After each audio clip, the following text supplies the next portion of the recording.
ਕਬੀਰ ਭਗਤ ਸ਼੍ਰੇਣੀ ਦੇ ਚੋਂ ਸਿਰਮੌਰ ਹੈ। ਜ਼ਿੰਦਗੀ ਦੇ ਹਰ ਪਹਿਲੂ ਦੇ ਉੱਤੇ ਆਪ ਨੇ ਆਪਣੇ ਵਿਚਾਰਾਂ ਰਾਹੀਂ ਰੋਸ਼ਨੀ ਪਾਈ ਹੈ। ਚਾਹੇ ਉਹ ਸਮਾਜਿਕ ਜੀਵਨ ਹੈ, ਚਾਹੇ ਉਹ ਧਾਰਮਿਕ ਹੈ ਤੇ ਚਾਹੇ ਉਹ ਰਾਜਨੀਤਿਕ ਹੈ। ਡਿੰਬ ਪਖੰਡ ਦਾ ਆਪ ਨੇ ਖੁੱਲ੍ਹੇ ਸ਼ਬਦਾਂ ਵਿੱਚ ਖੰਡਨ ਕੀਤਾ ਔਰ ਧਰਮ ਦੀ ਬੁਨਿਆਦ ਆਪ ਨੇ ਸੱਚ ਦਸੀ, ਦਇਆ ਦਸੀ, ਸੰਤੋਖ ਦਸੀ। ਜੇਠ ਦੀ ਪੂਰਨਮਾਸੀ ਬਿਕਮੇ ਸੰਮਤ 1455 ਵਿੱਚ ਕਬੀਰ ਦਾ ਜਨਮ ਬਨਾਰਸ ਦੇ ਵਿੱਚ ਨੀਮੂ ਨੀਰਾ ਜੁਲਾਹੇ ਦੇ ਘਰ ਹੋਇਆ। ਇਹ ਮਜ਼ਹਬ ਤੋਂ ਮੁਸਲਮਾਨ ਸਨ, ਪਰ ਕਬੀਰ ਦੇ ਸੰਸਕਾਰ ਹਿੰਦੂ ਮੁਸਲਿਮ ਤੋਂ ਬਾਲਾਤਰ ਔਰ ਉਹਨਾਂ ਨੇ ਬਕਾਇਦਾ ਐਸਾ ਆਖਿਆ ਵੀ ਹੈ, ਨਾ ਹਮ ਹਿੰਦੂ ਨਾ ਮੁਸਲਮਾਨ, ਅਲ ਹੈ ਰਾਮ ਕੇ ਪਿੰਡ ਪਰਾਂ। ਰਾਮ ਆਖਣ ਵਿੱਚ ਮੈਨੂੰ ਕੋਈ ਇਤਰਾਜ਼ ਨਹੀਂ, ਅੱਲਾ ਨੂੰ ਮੰਨਣ ਵਿੱਚ ਮੈਨੂੰ ਕੋਈ ਇਨਕਾਰ ਨਹੀਂ, ਲੇਕਿਨ ਮੈਂ ਹਿੰਦੂ ਨਹੀਂ, ਮੈਂ ਮੁਸਲਿਮ ਨਹੀਂ। ਜਿਸ ਤਰ੍ਹਾਂ ਸੂਰਜ ਦਾ ਚਾਨਣਾ ਸਾਰਿਆਂ ਲਈ ਆਉਂਦਾ ਹੈ, ਕਬੀਰ ਦੇ ਵਿਚਾਰ ਸਰਬ ਸਾਂਝੇ ਨੇ, ਸਾਰਿਆਂ ਲਈ ਨੇ। ਆਮ ਅਵਤਾਰੀ ਤੇ ਭਗਤਾਂ ਦੇ ਜਨਮ ਦੀ ਤਰ੍ਹਾਂ ਆਪ ਦਾ ਵੀ ਜਨਮ ਕਾਲ ਬੜੇ ਰਹੱਸਮਈ ਢੰਗ ਦੇ ਨਾਲ ਬਤੀਤ ਹੋਇਆ। ਆਪ ਹੱਸਦੇ ਹੋਏ ਜਗਤ ਦੇ ਚਾਏ, ਜਦ ਕਿ ਜਗਤ ਦਾ ਨਿਯਮ ਹੈ ਬਾਲਕ ਅਕਸਰ ਰੋਂਦੇ ਹੋਏ ਆਉਂਦੇ ਹਨ ਔਰ ਅੰਤ ਵੀ ਅਕਸਰ ਰੋਂਦਿਆਂ ਹੋਇਆਂ ਹੀ ਹੁੰਦਾ ਹੈ। ਪਰਮ ਪੁਰਖ ਦੀ ਇਹ ਪਹਿਚਾਨ ਹੈ, ਹੱਸਦਾ ਹੋਇਆ ਆਉਂਦਾ ਹੈ, ਹੱਸਦਾ ਹੋਇਆ ਜੀਵਦਾ ਹੈ, ਹੱਸਦਾ ਹੋਇਆ ਰੁਖਸਤ ਹੋ ਜਾਂਦਾ ਹੈ। ਸਾਰੀ ਜ਼ਿੰਦਗੀ ਹਾਸੇ ਵੰਡਣੇ, ਖੁਸ਼ੀਆਂ ਵੰਡਣੀਆਂ, ਪਰਮ ਆਨੰਦ ਵੰਡਣਾ, ਇਹ ਮਹਾਂਪੁਰਖ ਦੀ ਜ਼ਿੰਦਗੀ ਦਾ ਮਨੋਰਥ ਹੁੰਦਾ ਹੈ, ਲਕਸ਼ ਹੁੰਦਾ ਹੈ। ਨੀਮੂ ਨੀਰਾ ਅਧਕੜ ਉਮਰ ਦੇ ਵਿੱਚ ਆਪਣੇ ਘਰ ਇਸ ਅਦੁੱਤੀ ਸੰਤਾਨ ਨੂੰ ਵੇਖ ਕੇ ਫੁੱਲੇ ਨਹੀਂ ਸਮਾਉਂਦੇ। ਬਚਪਨ ਕਾਲ ਤੋਂ ਹੀ ਆਪ ਅਗੰਮੀ ਗੱਲਾਂ ਹਰ ਮਹਿਫਿਲ ਦੇ ਵਿੱਚ ਬੈਠ ਕੇ ਕਰਦੇ ਸਨ। ਬੱਚਿਆਂ ਨਾਲ ਬੈਠਣਾ ਪਰ ਗੱਲ ਆਗਮ ਨਿਗਮ ਦੀ ਕਰਨੀ, ਖੇਡਣ ਲਈ ਬੈਠਣਾ ਪਰ ਗੱਲ ਅੱਲਾ ਦੀ ਕਰਨੀ, ਰਾਮ ਦੀ ਕਰਨੀ। ਖੇਡ ਦੇ ਵਿੱਚ ਰੁਚੀਆਂ ਨਾ ਹੋ ਕੇ ਖੇਡ ਨੂੰ ਵੀ ਬੰਦਗੀ ਦੀ ਸ਼ਕਲ ਬਣਾ ਦੇਣੀ, ਇਹ ਕਬੀਰ ਦਾ ਰੋਜ਼ਮर्रा ਦਾ ਕਰਮ ਸੀ। ਵਿਦਿਅਕ ਮੰਦਰਾਂ ਤੇ ਧਾਰਮਿਕ ਮੰਦਰਾਂ ਦੇ ਦੁਆਰ ਆਪ ਲਈ ਬੰਦ ਸਨ, ਕਿਉਂ ਕਿ ਆਪ ਜੁਲਾਹੇ ਘਰ ਦੇ 'ਚ ਜਨਮੇ ਸਨ। ਇਸ ਲਈ ਇਸ ਦੇਸ਼ ਦੀ ਵਰਣ ਪ੍ਰਥਾ ਦੇ ਮੁਤਾਬਕ ਆਪ ਸ਼ੂਦਰ ਸਨ ਤੇ ਸ਼ੂਦਰ ਦੇ ਕੋਲੋਂ ਇਹ ਅਖਤਿਆਰ ਖੋਹ ਲਿਆ ਗਿਆ ਸੀ। ਨਾ ਉਹ ਵਿੱਦਿਆ ਪੜ੍ਹ ਸਕਦਾ ਸੀ ਤੇ ਨਾ ਉਹ ਧਰਮ ਮੰਦਰ ਤੇ ਜਾ ਕੇ ਪੂਜਾ ਪ੍ਰਤਿਸ਼ਠਾ ਕਰ ਸਕਦਾ ਸੀ। ਮਨੁੱਖ ਦਾ ਸਾਰਾ ਵਿਕਾਸ ਵਿਦਿਅਕ ਮੰਦਰਾਂ ਤੇ ਧਾਰਮਿਕ ਮੰਦਰਾਂ ਦੇ ਆਸਰੇ ਤੇ ਹੁੰਦਾ ਹੈ। ਬੌਧਿਕ ਵਿਕਾਸ ਵਿਦਿਅਕ ਮੰਦਰਾਂ ਦੇ ਆਲੇ ਦੁਆਲੇ ਤੇ ਅਧਿਆਤਮਿਕ ਵਿਕਾਸ ਮਨੁੱਖ ਦਾ ਧਾਰਮਿਕ ਮੰਦਰਾਂ ਦੇ ਆਸਰੇ ਤੇ ਹੁੰਦਾ ਹੈ। ਜਿਸ ਬੰਦੇ ਲਈ ਇਹ ਦੋਵੇਂ ਦੁਆਰ ਬੰਦ ਕਰ ਦਿੱਤੇ ਜਾਣ, ਉਸ ਮਨੁੱਖ ਦਾ ਸਾਰਾ ਵਿਕਾਸ ਰੁਕ ਜਾਂਦਾ ਹੈ। ਪਰ ਇਹ ਤੇ ਕੋਈ ਧੁਰ ਦਰਗਾਹੋਂ ਹੀ ਪੜ੍ਹਿਆ ਹੋਇਆ ਪੁਰਸ਼ ਆਇਆ ਹੈ। ਭਾਵੇਂ ਦੋਵੇਂ ਮੰਦਰਾਂ ਦੇ ਦੁਆਰ ਆਪ ਲਈ ਬੰਦ ਨੇ, ਲੇਕਿਨ ਫਿਰ ਵੀ ਆਪ ਨੇ ਸਾਰੀ ਮਨੁੱਖਤਾ ਲਈ ਧਾਰਮਿਕ ਮੰਦਰ ਤੇ ਵਿਦਿਅਕ ਮੰਦਰਾਂ ਦੇ ਦੁਆਰ ਆਪਣੇ ਰਾਹੀਂ ਖੋਲੇ, ਜਗਤ ਨੂੰ ਚਾਨਣਾ ਦਿੱਤਾ। ਵਿਦਿਆ ਦੇ ਰਾਹੀਂ ਜਗਤ ਨੂੰ ਚਾਨਣਾ ਦਿੱਤਾ, ਧਰਮ ਗਿਆਨ ਦੇ ਰਾਹੀਂ। ਬ੍ਰਾਹਮਣ ਦੀ ਇਹ ਮਨੋਤ ਸੀ ਕਿ ਆਲਮ ਫਾਜ਼ਲ ਭਗਤ ਸੰਤ ਜਨ ਕੇਵਲ ਬ੍ਰਾਹਮਣ ਦੇ ਘਰ ਹੀ ਪੈਦਾ ਹੁੰਦੇ ਨੇ। ਇਸ ਵਾਸਤੇ ਆਪ ਦੇ ਨਾਲ ਅਨੇਕਾਂ ਹੀ ਮਿੱਥ ਜੁੜ ਗਈਆਂ। ਜੈਸੇ ਕਿ ਇੱਕ ਕੁਆਰੀ ਬ੍ਰਾਹਮਣੀ ਦੇ ਕੁੱਖ ਤੋਂ ਬਾਲਕ ਦਾ ਜਨਮ ਹੋਇਆ ਔਰ ਉਹਨੇ ਗੰਗਾ ਦੇ ਤੱਟ ਤੇ ਉਸ ਨੂੰ ਸੁੱਟ ਦਿੱਤਾ ਔਰ ਉਹਨੂੰ ਨੀਮਾ ਤੇ ਨੀਰੂ ਜੁਲਾਹਾ ਚੁੱਕ ਕੇ ਲੈ ਆਏ। ਇਹ ਇੱਕ ਮਿੱਥ ਹੈ, ਜਦ ਕਿ ਹਕੀਕਤ ਹੈ ਕਿ ਨੀਮੂ ਤੇ ਨੀਰਾ ਦੇ ਘਰ ਬਕਾਇਦਾ ਕਬੀਰ ਦਾ ਜਨਮ ਹੋਇਆ ਹੈ। ਕਬੀਰ ਨੇ ਆਪਣੀ ਜ਼ਾਤ ਛੁਪਾਈ ਨਹੀਂ। ਕਬੀਰ ਮੇਰੀ ਜ਼ਾਤ ਕੋ ਸਭ ਕੋਈ ਹਸਨੇ ਹਾਰ, ਬਲਹਾਰੀ ਇਸ ਜਾਤ ਕੋ ਜੈ ਜਪਿਓ ਸਿਰਜਨਹਾਰ। ਕੀ ਜ਼ਾਤ ਹੈ? ਜਾਤ ਜੁਲਾਹਾ ਮਤ ਕਾ ਧੀਰ, ਸਹਿਜ ਸਹਿਜ ਗੁਣ ਰਵੇ ਕਬੀਰ। ਗੱਲ ਸਪਸ਼ਟ ਕਰ ਦਿੱਤੀ, ਜ਼ਾਤ ਦਾ ਮੈਂ ਜੁਲਾਹਾ, ਵਰਨ ਕਰਕੇ ਮੈਂ ਸ਼ੂਦਰ ਹਾਂ। इसलिए मैं जगत के सामने वो विचारां रखदा कि मनुख नाल ना कोई वर्ण जोड़िया जाए, मनुख नाल ना कोई जात जोड़ी जाए। गर्भवास में कुल नहीं जाती, ब्रह्म बिंदे ते सब उत्पाती। ये कबीर दे बोल ने। जात का जन्म शरीर के जन्म के नाल है, वर्ण का जन्म शरीर के जन्म के नाल है। ते कबीर कहते मैं इस शरीर तो पहले भी सी, जद मैं पहले भी सी ते इस वर्ण का इस जात का मेरे नाल जोड़ना एक बच्चियां की खेल है। लेकिन बड़े बड़े आलम विद्वान भी कई दफ़ा इस तरह की बच्चियां की खेल करते हैं। सारी मनुखता नूं साडे देश के मुखी लोगों ने 4 हिस्सों में वंड के रखिया होया सी, जिस तो कबीर बिल्कुल इनकारी होए। इस वंड नूं मनण तो आपने बिल्कुल इनकार कर दिता। आपने स्पष्ट रूप में कह दिता, जे तू ब्राह्मण ब्राह्मणी जाया तो आन बाट काहे नहीं आया।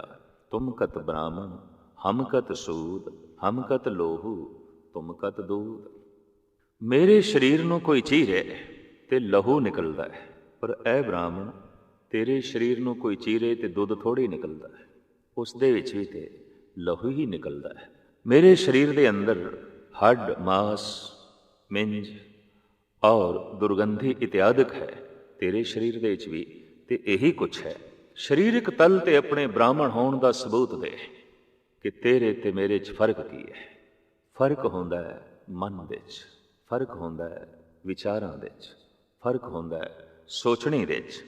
और मेरे विचारां दे च परमात्मा है, मेरे विचारां दे च सच है, मेरे विचारां दे च ईश्वर है, मेरी सोच मंडल दे च परमात्मा है। इस वास्ते मैं ते उसनूं ब्राह्मण मनदा। कहो कबीर जो ब्रह्म विचारे, सो ब्राह्मण कहियत है हमारे। शरीर दे तल ते ना कोई नीवा है ना कोई उच्चा है। विचार दे तल ते मनुख नीवा है, मनुख उच्चा है। हकीकत है जिस दे विचार नीवे ने वो नीवा है, जिस दे विचार उच्चे ने वो उच्चा है। तो कबीर कहंदे मेरे विचार ब्रह्म जैसे ने, पर अक्सर मनुख की दृष्टि शरीर ते ही रुकती है। कैसी एक अगम्मी गाथा है साडे देश दे प्रचलित कि ऋषि अष्टावकर जो अपने शरीर दे 8 बल रखते सन, लत्तां टेढ़ियां, बावां टेढ़ी, गर्दन टेढ़ी, गर्म जो है लक टेढ़ा, गरस के सारा शरीर 8 बलों दे बकायदा विंगा होया होया। कहंदे ने जनक दी सभा दे जद आप दा अचानक आना होया, क्योंकि आप दे पिता राजगुरु सन ते किसी कारण करके आप पिता नूं ही बुलाण वास्ते आए। ते शरीर दे ये 8 बल वेख के जनक दी सभा दे बैठे हुए ब्राह्मण हस पे। और हसी दे मखौल सी, हसी दे तनस सी, हसी दे निंदा सी, हसी दे चोट सी। चोट करनी होवे किसे ते मनुख रो के भी चोट कर सकता है, हस के भी चोट कर सकता है। चोट करनी होवे किसे ते मनुख ने तां ओ अपमान करके भी चोट कर सकता है, सन्मान दे के भी चोट कर सकता है। चोट करनी होवे किसे ते हकीकत है किसे दी इज्जत करके भी चोट की जा सकती है, बेइज्जती करके भी चोट की जा सकती है। किसे दा देना भी दरअसल खोना आउंदा है, ते कई दफ़ा किसे दा खोना भी वास्तविक देना आउंदा है। इस हंसी दे बहुत गहरी चोट सी अष्टावकर नूं लगी। आपने सुते सिदकिया, राजन अज पता चलिया तेरी महफिल दे चमार बैठे ने। मैं ते समझिया सी ब्राह्मण होणगे, अज पता चलिया तू शूदरां दे घिरिया होया है। महापुरुष की दृष्टि शूदर ओ जिस दे विचार नहीं ने, तू ते शूदरां दे घिरिया होया है। ये सब चमार बैठे ने। जनक ने आख्या ऋषि जी चमार कैसे? तो आपने कहा इन्होंने मेरी चमड़ी वेखी है, इन्होंने मेरा शरीर वेख्या है। ते चमार वो है जिसकी दृष्टि चमड़े ते, जिसकी दृष्टि शरीर ते, जिसकी दृष्टि मन ते है वो मनोविज्ञानी है। जिसकी दृष्टि आत्मा ते वो संत है, भगत है, गुरमुख है। इन्हों की दृष्टि मेरे शरीर ते है। ये चमार ने, ये मेरे मन तक भी नहीं पहुँचे। इन्हों विद्वान मन्ना तो मैं किस तरह मना, इन्हों दार्शनिक विचारक मैं मन्ना तो किस तरह मना। इन्हों की तय कुछ भी नहीं है। इन्हों की दृष्टि ਬਹੁਤ ਥੋਥੀ ਹੈ ਔਰ ਉੱਪਰਲੀ ਹੈ। ਔਰ ਆਪਣੇ ਵਿਚਾਰਾਂ ਦੇ ਰਾਹੀਂ ਅਹਿਸਾਸ ਕਰਾ ਦਿੱਤਾ ਜਨਕ ਨੂੰ, ਭਾਵੇਂ ਮੇਰੇ ਸਰੀਰ ਵਿੱਚ 8 ਬਲ ਨੇ, ਪਰ ਮੇਰੇ ਮਨ ਵਿੱਚ ਇੱਕ ਬਲ ਵੀ ਨਹੀਂ। ਭਾਵੇਂ ਇਹਨਾਂ ਬ੍ਰਾਹਮਣਾਂ ਦੇ ਸਰੀਰ ਵਿੱਚ ਕੋਈ ਬਲ ਨਹੀਂ, ਪਰ ਇਹਨਾਂ ਦੇ ਮਨ ਵਿੱਚ ਲੱਖਾਂ ਹੀ ਬਲ ਨੇ, ਲੱਖਾਂ ਹੀ ਵਿੰਗ ਨੇ, ਲੱਖਾਂ ਹੀ ਟੇੜਾਪਨ ਹੈ। ਤੋ ਹਕੀਕਤ ਹੈ ਭਗਤ ਕਬੀਰ ਜੀ ਦਾ ਐਸਾ ਕਹਿਣਾ, ਜੇ ਤੂੰ ਬ੍ਰਾਹਮਣ ਬ੍ਰਾਹਮਣੀ ਜਾਇਆ ਤੋ ਆਨ ਬਾਟ ਕਾਹੇ ਨਹੀਂ ਆਇਆ। ਵੀ ਜਿਸ ਢੰਗ ਨਾਲ ਜਗਤ ਤੇ ਮੈਂ ਆਇਆ, ਇਹ ਬ੍ਰਾਹਮਣ ਤੇਰਾ ਵੀ ਆਉਣ ਦਾ ਢੰਗ ਹੋਈ ਹੈ। ਮਾਂ ਬਾਪ ਦੇ ਜ਼ਰੀਏ ਮੈਂ ਆਇਆ, ਮਾਂ ਬਾਪ ਦੇ ਜ਼ਰੀਏ ਤੂੰ ਆਇਆ। ਮੇਰੇ ਸਰੀਰ ਵਿੱਚ ਲਹੂ ਹੈ, ਤੇਰੇ ਸਰੀਰ ਵਿੱਚ ਵੀ ਲਹੂ ਹੈ, ਕੋਈ ਦੁੱਧ ਨਹੀਂ ਹੈ। ਫਿਰ ਤੂੰ ਬ੍ਰਾਹਮਣ ਕੈਸਾ ਤੇ ਮੈਂ ਸ਼ੂਦਰ ਕੈਸਾ। ਹਕੀਕਤ ਹੈ ਕਿ ਕਹੋ ਕਬੀਰ ਜੋ ਬ੍ਰਹਮ ਵਿਚਾਰੇ, ਸੋ ਬ੍ਰਾਹਮਣ ਕਹੀਅਤ ਹੈ ਹਮਾਰੇ। ਜੁਲਾਹੇ ਦੇ ਘਰ ਜਨਮ ਲੈ ਕੇ ਤੇ ਇਤਨੀਆਂ ਫਿਲਸਫੇ ਪੂਰਤ ਗੱਲਾਂ ਕਰਨੀਆਂ, ਬ੍ਰਹਮ ਦੀ ਵਿਚਾਰ ਦੇਣੀ, ਦਰਅਸਲ ਇਹ ਅਖੌਤੀ ਹੰਕਾਰੀ ਬ੍ਰਾਹਮਣਾਂ ਨੂੰ ਚੰਗਾ ਨਾ ਲੱਗੇ। ਐਸਾ ਦੌਰ ਚੱਲਿਆ ਬਨਾਰਸ ਵਿੱਚ, ਆਪ ਦੇ ਉੱਤੇ ਤਰ੍ਹਾਂ ਤਰ੍ਹਾਂ ਦੇ ਇਲਜ਼ਾਮ ਲੱਗੇ। ਔਰ ਇਹ ਇਲਜ਼ਾਮ ਪ੍ਰਥਮ ਬ੍ਰਾਹਮਣਾਂ ਦੀ ਤਰਫੋਂ ਲੱਗੇ, ਫਿਰ ਮੌਲਵੀਆਂ ਦੀ ਤਰਫੋਂ ਲੱਗੇ। ਇਹ ਪਹਿਲਾ ਐਸਾ ਪੁਰਸ਼ ਬਨਾਰਸ ਦਾ ਜਿਹਦੇ ਨਾਲ ਇਹ ਦੋਵੇਂ ਫਿਰਕਿਆਂ ਦੇ ਮੁਖੀ ਸਹਿਮਤ ਨਾ ਹੋਏ। ਉਸ ਦਾ ਇੱਕ ਕਾਰਨ, ਜਦ ਮੌਲਵੀ ਨੇ ਕਿਹਾ ਨੀਰੂ ਜੁਲਾਹੇ ਨੂੰ ਕਿ ਪੁੱਤਰ ਤੇਰਾ ਹੁਣ 9 ਸਾਲ ਦਾ ਹੋ ਗਿਆ, ਲਿਹਾਜ਼ਾ ਇਸ ਦੀ ਸੁੰਨਤ ਕਰਾਓ। ਔਰ ਇਹ ਬਕਾਇਦਾ ਸ਼ਰ੍ਹਾ ਦਾ ਆਧਾਰ ਨਹੀਂ ਹੋਵੇ। ਕਹਿੰਦੇ ਨੇ ਮਾਂ ਬਾਪ ਰਾਜ਼ੀ ਹੋਏ ਵੀ ਠੀਕ ਹੈ। ਔਰ ਇਸਲਾਮੀ ਜਗਤ ਵਿੱਚ ਸੁੰਨਤ ਇੱਕ ਬਹੁਤ ਖੁਸ਼ੀ ਦਾ ਦਿਨ ਗਿਣਿਆ ਜਾਂਦਾ ਹੈ। ਮਿਠਾਈ ਵੰਡੀ ਜਾਂਦੀ ਹੈ, ਮਹਿਮਾਨਾਂ ਨੂੰ ਭੋਜ ਖਾਣਾ ਖਿਲਾਇਆ ਜਾਂਦਾ ਹੈ, ਆਓ ਭਗਤ ਕੀਤੀ ਜਾਂਦੀ ਹੈ। ਔਰ ਇਹ ਬਾਲਕ ਅੱਜ ਤੋਂ ਸ਼ਰ੍ਹਾ ਵਿੱਚ ਪ੍ਰਵਿਰਤ ਹੋਇਆ, ਇਸ ਗੱਲ ਦੀ ਬਹੁਤ ਵੱਡੀ ਖੁਸ਼ੀ ਮਨਾਈ ਜਾਂਦੀ ਹੈ। ਲੇਕਿਨ ਕਬੀਰ ਨੇ ਸੁੰਨਤ ਕਰਾਉਣ ਤੋਂ ਇਨਕਾਰ ਕੀਤਾ ਤੇ ਆਪ ਦੇ ਇਹ ਮਹਾਬੋਲ ਗੁਰੂ ਗ੍ਰੰਥ ਸਾਹਿਬ ਜੀ ਮਹਾਰਾਜ ਦੇ ਵਿੱਚ ਇਸ ਢੰਗ ਨਾਲ ਦਰਜ ਨੇ ਕਿ ਸੁਨਤ ਕਰੇ ਜੇ ਤੁਰਕ ਹੋਏਗਾ, ਮੈਂ ਨਾ ਬਦੋਂਗਾ ਭਾਈ, ਜੋਰੇ ਖੁਦਾਏ ਮੁਕੋ ਤੁਰਕ ਕਰੇਗਾ, ਆਪਨ ਹੀ ਕਟ ਜਾਏ। ਸਖਤ ਸਨੇਹ ਕਰ ਤੁਰਕ ਹੋਏਗਾ। ਹਕੀਕਤ ਜੇ ਸਖਤ ਛੁਰੀ ਦੇ ਨਾਲ, ਇੰਦਰੀ ਕਟਣ ਨਾਲ ਜੇ ਕੋਈ ਵਾਕਈ ਮੁਸਲਮਾਨ ਹੋ ਜਾਂਦਾ ਹੈ, ਤੇ ਐਸਾ ਅਗਰ ਰੱਬ ਚਾਹੁੰਦਾ ਸੀ ਤੋ ਰੱਬ ਸਵੈਮ ਕੱਟ ਦਿੰਦਾ, ਪਰਮਾਤਮਾ ਹੀ ਸੁਨਤ ਕਰ ਦਿੰਦਾ। ਸੁਨਤ ਕਰੇ ਜੇ ਤੁਰਕ ਹੋਏਗਾ, ਔਰਤ ਕਾ ਕਿਆ ਕਰੀਏ, ਅਰਧ ਸਰੀਰੀ ਨਾਰ ਨਾ ਛੋੜੇ, ਤਾਂ ਤੇ ਹਿੰਦੂ ਹੀ ਰਹੀਏ। ਬੜੀ ਕੀਮਤੀ ਗੱਲ ਕਬੀਰ ਕਹਿ ਗਏ ਨੇ, ਅਗਰ ਪੁਰਸ਼ ਦੀ ਸੁਨਤ ਕਰੋਗੇ ਤਾਂ ਇਸਤਰੀ ਦਾ ਕੀ ਕਰੋਗੇ? ਤਾਂ ਇਸਤਰੀ ਤੇ ਆਖਰ ਹਿੰਦੂ ਹੀ ਰਹੀ। ਅੱਧਾ ਸਰੀਰ ਮੁਸਲਿਮ, ਅੱਧਾ ਹਿੰਦੂ। ਕਬੀਰ ਨੇ ਸੁਨਤ ਕਰਾਉਣ ਤੋਂ ਇਨਕਾਰ ਕੀਤਾ ਔਰ ਆਖਿਆ ਕਿ ਸਰੀਰ ਦੇ ਸਾਰੇ ਅੰਗ ਪਰਿਪੂਰਨ ਪਰਮਾਤਮਾ ਦੀ ਤਰਫੋਂ ਸੰਪੂਰਨ ਨੇ ਤੇ ਮੈਂ ਕਿਸੇ ਵੀ ਅੰਗ ਨੂੰ ਘਟਾਉਣ ਨੂੰ ਰਾਜ਼ੀ ਨਹੀਂ।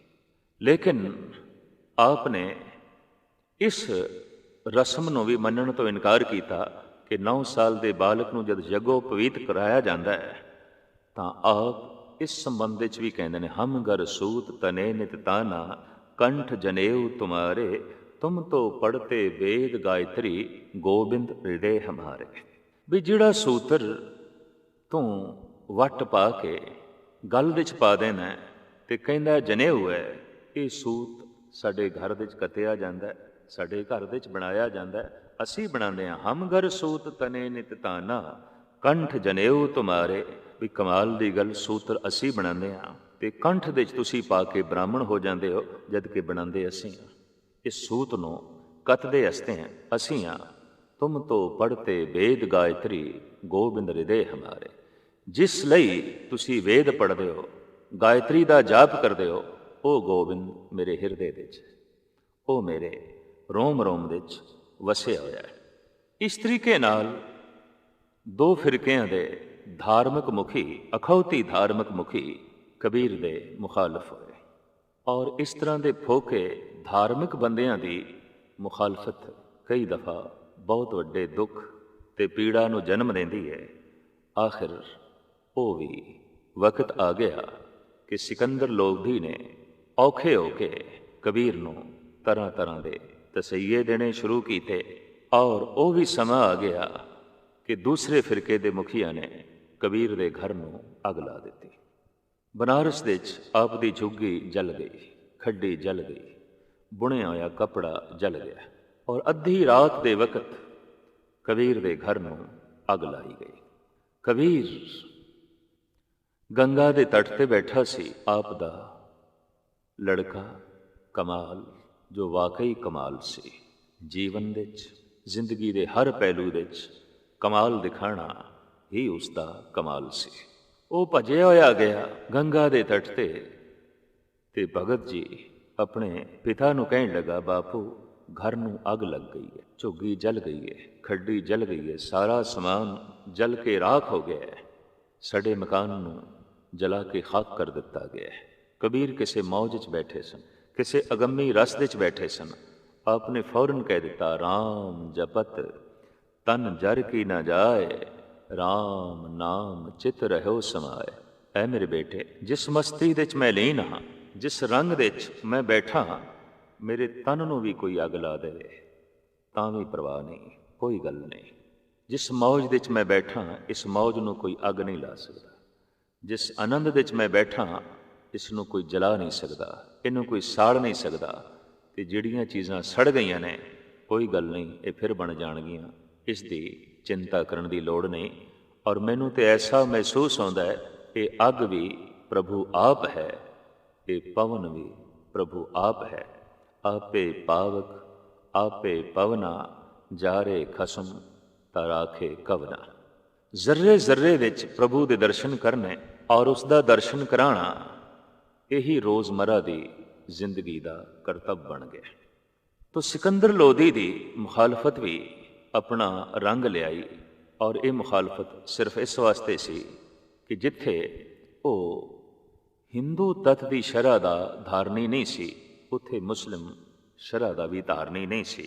ਬਨ ਕੇ ਹਾਥੀ ਦੇ ਅੱਗੋਂ ਸੁੱਟ ਦਿੱਤਾ ਗਿਆ, ਹੱਥ ਪੈਰ ਬੰਨ ਕੇ, ਮੁਸ਼ਕਾਂ ਬੰਨ ਕੇ। ਇੱਕ ਐਸਾ ਹਾਥੀ ਜਿਹਨੂੰ ਸ਼ਰਾਬ ਪਿਲਾ ਦਿੱਤੀ ਗਈ ਤੇ ਮਹਾਵਤ ਨੂੰ ਬਿਠਾ ਕੇ ਕਹਿ ਦਿੱਤਾ ਗਿਆ, ਕਬੀਰ ਨੂੰ ਇਸ ਹਾਥੀ ਦੇ ਥੱਲੇ ਰੋਂਦ ਕੇ ਲਿਤਾੜ ਕੇ ਖਤਮ ਕਰ ਦਿਓ।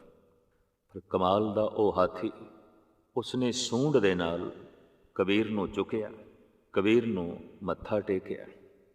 ਕਬੀਰ ਆਪ ਇਸ ਵਾਰਤਾ ਨੂੰ ਆਪਣੇ ਸ਼ਬਦ ਵਿੱਚ ਕਲਮਬੰਦ ਕਰਦੇ ਨੇ, ਹਸਤ ਨ ਤੋਰੇ ਧਰੇ ਧਿਆਨ, ਵਾਕੇ ਹਿਰਦੇ ਬਸੇ ਭਗਵਾਨ। ਹਾਥੀ ਨੇ ਮੇਰੇ ਸਰੀਰ ਨੂੰ ਤੋੜਿਆ ਨਹੀਂ, ਲਿਤਾੜਿਆ ਨਹੀਂ, ਬਲਕਿ ਕੁੰਚਰ ਪੋਟ ਲੈ ਲੈ ਨਮਸਕਾਰੇ, ਬੂਝੀ ਕਾਜੀ ਨੈ ਅੰਧਾਰੇ। ਵੀ ਉਹ ਤੇ ਮੇਰੀ ਉਸ ਪੋਟਲੀ ਨੂੰ ਜੋ ਮੁਸ਼ਕਾ ਬਣ ਕੇ ਮੈਨੂੰ ਰੱਖਿਆ ਗਿਆ, ਮੱਥਾ ਟੇਕਦਾ ਹੈ। ਕੁੰਚਰ ਪੋਟ ਲੈ ਲੈ ਨਮਸਕਾਰੇ।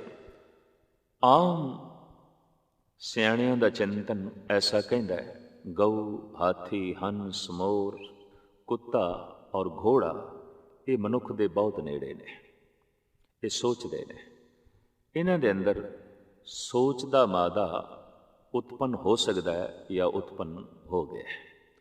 ਐਸਾ ਤੇ ਨਹੀਂ ਆਖ ਸਕਦੇ ਕਿ ਸਾਰੇ ਹੀ ਘੋੜੇ ਜਾਂ ਸਾਰੇ ਹੀ ਹਾਥੀ ਸੋਚਦੇ ਨੇ, ਸਾਰੇ ਤੇ ਮਨੁੱਖ ਵੀ ਸੋਚ ਮੰਡਲ ਵਿੱਚ ਨਹੀਂ ਰਹਿੰਦੇ। ਲੇਕਿਨ ਇਸ ਪਸ਼ੂ ਸ਼੍ਰੇਣੀ ਦੇ ਵਿੱਚ ਬਹੁਤ ਸਾਰੇ ਐਸੇ ਨੇ ਜਿਨ੍ਹਾਂ ਦਾ ਮਨ ਵਿਕਸਿਤ ਹੋ ਚੁੱਕਿਆ ਹੈ ਔਰ ਉਹ ਮਨੁੱਖ ਦੇ ਨੇੜੇ ਨੇ। ਹਾਥੀ ਵੀ ਉਸੇ ਸ਼੍ਰੇਣੀ ਵਿੱਚ ਆਉਂਦਾ ਹੈ। ਉਹ ਬਾਰ-ਬਾਰ ਕਬੀਰ ਨੂੰ ਨਮਸਕਾਰ ਕਰਦਾ ਹੈ। ਤੇ ਹਾਥੀ ਦਾ ਇਹ ਪ੍ਰਸੰਗ ਜੋ ਗੁਰੂ ਤੇਗ ਬਹਾਦਰ ਸਾਹਿਬ ਜੀ ਮਹਾਰਾਜ ਨੇ ਬਾਰ-ਬਾਰ ਆਪਣੀ ਬਾਣੀ ਵਿੱਚ ਦੁਹਰਾਇਆ ਹੈ ਕਿ ਜਿਸ ਵਕਤ ਉਹ ਪਾਣੀ ਪੀਣ ਲਈ ਇੱਕ ਸਰੋਵਰ ਵਿੱਚ ਗਿਆ ਤਾਂ ਇੱਕ ਮਗਰਮੱਛ ਨੇ ਹਾਥੀ ਨੂੰ ਪਕੜ ਲਿਆ। ਉਹ ਪੈਰ ਮੂੰਹ ਵਿੱਚ ਪਾ ਕੇ ਗਹਿਰੇ ਪਾਣੀ ਵਿੱਚ ਘਸੀਟ ਕੇ ਲੈ ਜਾ ਰਿਹਾ ਹੈ ਤੇ ਪਾਣੀ ਵਿੱਚ ਮਗਰਮੱਛ ਦੀ ਤਾਕਤ ਬਹੁਤ ਜ਼ਿਆਦਾ ਹੁੰਦੀ ਹੈ। ਉਸ ਵਕਤ ਪੀੜਤ ਹਾਥੀ ਨੇ ਇੱਕ ਕਮਲ ਦਾ ਫੁੱਲ ਤੋੜ ਕੇ ਪਰਮਾਤਮਾ ਨੂੰ ਪੇਸ਼ ਕੀਤਾ, ਜਿਸ ਦਾ ਜ਼ਿਕਰ ਗੁਰੂ ਤੇਗ ਬਹਾਦਰ ਸਾਹਿਬ ਜੀ ਮਹਾਰਾਜ ਇੰਝ ਕਰਦੇ ਨੇ, ਜਬ ਹੀ ਸਰਨ ਗਹੀ ਕਿਰਪਾ ਨਿਧ, ਗਜ ਗਰਾਤੇ ਛੂਟਾ, ਮਹਿਮਾ ਨਾਮ ਕਹਾਂ ਲਉ ਬਰਨੋ, ਰਾਮ ਕਹਿਤ ਬੰਧਨ ਤੇ ਟੂਟਾ। ਇਹਦਾ ਮਤਲਬ ਹੈ ਹਾਥੀ ਵੀ ਰਾਮ ਕਹਿ ਸਕਦਾ ਹੈ।